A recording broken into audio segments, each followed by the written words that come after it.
ಬದನೆಕಾಯಿ ಭರ್ತವನ್ನು ಮಾಡೋ ಈ ವಿಧಾನ. ಮೊದಲು ಬಾಳಿಗೆಗೆ ಎಣ್ಣೆಯನ್ನು ಹಾಕಿ, ಎಣ್ಣೆ ಕಾದ ನಂತರ ಸಾಸಿವೆ ಹಾಕ್ರಿ, ಜೀರಿಗೆ ಹಾಕ್ರಿ. ಎರಡು ಸಿಡಿದ ಮೇಲೆ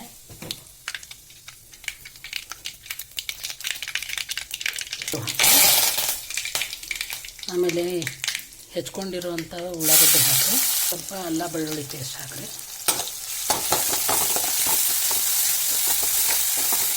ಸ್ವಲ್ಪ ಹಿಂಗೆ ಹಾಕ್ರಿ, ಜೊತೆಗೆ ಅರಿಶಿನ ಹಾಕ್ರಿ, ಖಾರ ಪುಡಿ ಹಾಕ್ರಿ, ಒಣ ಖಾರ ಪುಡಿ. ನಿಮ್ಮ ಖಾರ ಎಷ್ಟು ಬೇಕೋ ಅಷ್ಟು ಹಾಕ್ರಿ. ನಾವು ಬದನೆಕಾಯಿ ಆಮೇಲೆ ಒಂದು 2 ಟೊಮೆಟೊ ಹಣ್ಣು ಕುದಿಸಿಟ್ಕೋಬೇಕು.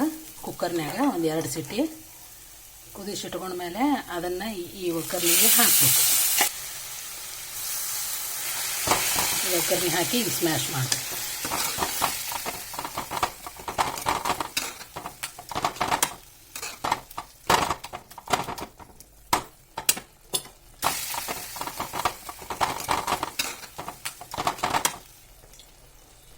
ಸ್ವಲ್ಪ ಅದು ಕುದಿಸಿದ್ದು ನೀರನ್ನ ಇರ್ತೈತಿ, ಅದನ್ನು ಒಂಚೂರು ಹಾಕ್ಬೇಕು.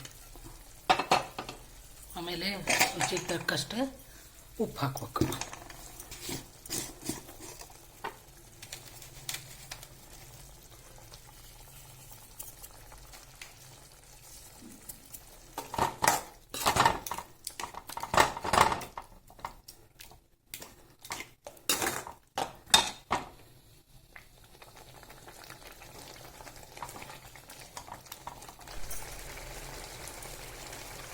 ಬದನೆಕಾಯಿ ಭರ್ತಾ ನಮ್ಮ ಸ್ಟೈಲ್ದೊಳಗೆ ರೆಡಿ ಆಗೈತಿ.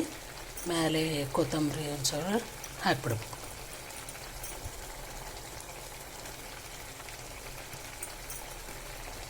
ಇದನ್ನು ಚಪಾತಿ ಕೂಡ ರೊಟ್ಟಿ ಕೂಡ ಚಲೋ ಅನ್ನಿಸ್ತೈತಿ. ಮಾಡಿ ನೋಡಿರಿ, ಮಾಡಿ ನೋಡಿ ಹೆಂಗಾಗೈತೆ ಅನ್ನೋದು ಹೇಳ್ರಿ.